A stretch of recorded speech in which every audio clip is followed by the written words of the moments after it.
जय हिंद। आज मैं आप लोगों के बीच में प्राचीन ग्रंथों में झारखंड के नामकरण और उससे संबंधित चीज़ों को जानने का प्रयास करते हैं। इससे पहले हम लोगों ने देखा झारखंड के 3 प्रमुख नाम हैं जो जिसको छोटा नागपुर के नाम से जाना जाता है। छोटा नागपुर यानी कि चूटिया नामक स्थान में नागवंशी शासकों का गढ़ हुआ करता था और उनकी बोली जाने वाली भाषा नागपुरी थी, जिसके कारण छोटा नागपुर नाम पड़ा। और झारखंड जो दूसरा प्रमुख नाम है यानी कि झार प्लस खंड, यानी कि झार का मतलब वन एवं झाड़ियाँ और खंड का मतलब भूमि यानी कि वनों की भूमि। इस तरह से तीसरा नाम था जाहिर खंड। जाहिर खंड, जाहिर का मतलब होता है सरना स्थल और खंड का मतलब होता है विद्वानों द्वारा पूजा पाठ की जाने वाली भूमि। तो इस तरह से ये तीन प्रमुख नाम के अतिरिक्त इसके और भी 25 ऐसे नाम हैं जो प्राचीन ग्रंथों से लेकर के ईस्ट इंडिया कंपनी तक के जो साहित्यकार हुए, इन्होंने अपने अपने साहित्य के माध्यम से ग्रंथों में जो है कि इसको किस तरह से नामकरण किया है। आइए हम लोग इसको जानने का प्रयास करते हैं। इसको आप इस वीडियो के अंत तक जरूर बने रहें। ये जो है कि 25 नाम जो आपने पहले कभी नहीं सुना, वो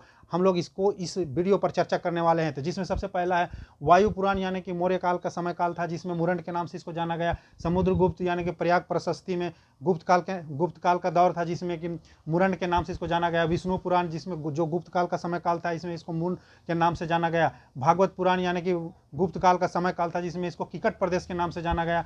कौटिल्य के अर्थशास्त्र यानी कि चाणक्य के अर्थशास्त्र में इसको मौर्य काल का दौर था, जिसमें कुकुट या कूटनीतिज्ञ के नाम से इसको जाना गया। ऐत्रेय ब्राह्मण में जो है कि उत्तर वैदिक काल का जो समय काल था, जिसमें किकट प्रदेश के नाम से इसको जाना गया।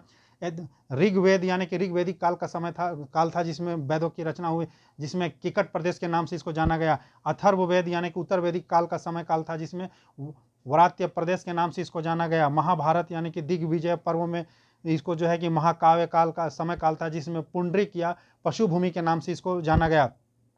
पूर्व मध्यकालीन सांस्कृतिक साहित्य में यानी कि पूर्व मध्यकाल का समय काल था, जिसमें कलिंद देश के नाम से इसको जाना गया। 17वीं शताब्दी के ताम्रपत्र में इसको जो है कि 13वीं शताब्दी में इसको झारखंड के नाम से जाना गया।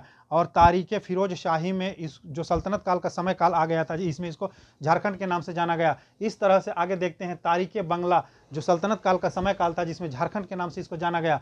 सियारुल मुख्तरीन, ये भी सल्तनत काल का समय काल था, जिसमें इसको झारखंड के नाम से इसको जाना गया। कबीर के दोहे, ये भी सल्तनत काल का समय काल था, जिसमें इसको झारखंड के नाम से जाना गया।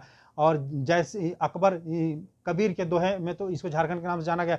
जैसी मोहम्मद द्वारा पद्मावत में, जो कि दिल्ली सल्तनत जी की सल्तनत काल का समय काल था, जिसमें कि इसको झारखंड के नाम से ही जाना गया। अकबरनामा में इसको जो है कि सल्तनत काल में ये झारखंड के नाम से इसको जाना गया। नरसिंह द्वितीय के ताम्रपत्र में भी इसको झारखंड के नाम से जाना गया। और उसके बाद मुगल काल का समय काल आता है, तो मुगल काल के समय काल में जो है, मुगल काल में जो भी साहित्यकार हुए और जो भी उन्होंने अपनी रचनाएं लिखी, जो भी उस समय इन्होंने लिखा और किस तरह से इन्होंने नामकरण किया, इसको हम लोग जानने का प्रयास करते हैं। तो मुगल काल में खुखरा या कोकराह या कुकराह के नाम से इसको जाना गया। तुजुके जहांगीरी में इसको जो है कि मुगल काल का समय काल था, जिसमें खोखरा के नाम से जाना गया। और आईने अकबरी, जो कि मुगल काल का समय काल था, जिसमें इसको जो है कि कोकरा या खोखरा के नाम से जाना गया। और टोलमी में इसको जो मौर्योत्तर काल का समय काल था, जिसमें मुंडल के नाम से जाना गया। उसके बाद फाहियान में जो गुप्त काल का समय काल था, जिसमें जो कि कुकुट लाट के नाम से इसको जाना गया। हैनसांग यानी गुप्तोत्तर काल का समय काल था, जिसमें की लो ना सु का लाना यानी कर्ण स्वर्ण के नाम से इसको जाना गया। और ईस्ट इंडिया कंपनी में का जो समय काल था, उस समय इसको छोटा नागपुर के नाम से जाना गया।